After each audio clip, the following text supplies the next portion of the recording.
Ever heard someone exclaim, "Hey, what about my rights?" Here are 3 things to understand about how rights are recognized in the United States. First, the U.S. has a foundation of negative rights. People talk a lot about their constitutional right to own a gun, travel freely, or speak your mind. Technically speaking, you don't have a right to these things.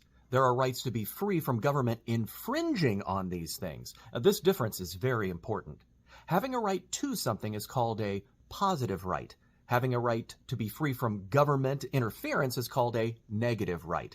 The U.S. Constitution is largely a charter of negative rights. When debating politics, knowledge of this is key.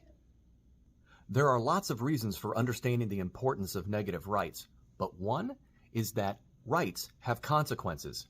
When exercising your freedom, that doesn't mean you're free from the consequences of your actions. If you say something that someone doesn't like, they can kick you out of their store or their online forum.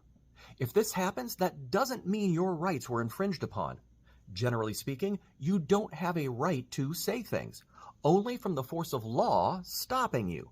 That means other individuals, not government, can use their negative rights and are free from laws keeping them from shutting you down. Lastly, there's federal versus state and locally administered rights. When our nation was founded, the Constitution restricted federal power, but states could largely enact whatever they chose so long as it didn't inhibit the federal government from those powers explicitly stated in the Constitution. While a lot has changed since the 18th century and we can discuss how power has shifted, we still see the effect of this system in our Supreme Court rulings and how our rights are administered today.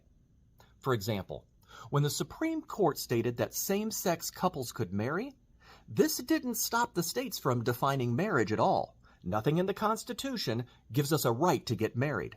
All the federal government could do was say that if states were going to define marriage, they had to do so equally for all comers.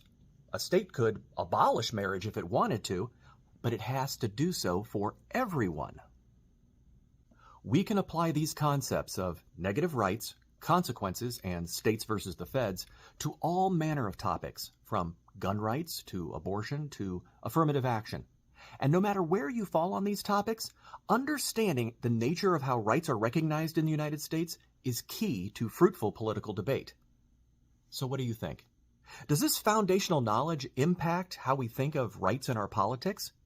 Let us know in the comments. If you can be kind and you can be curious, you can be in the comments.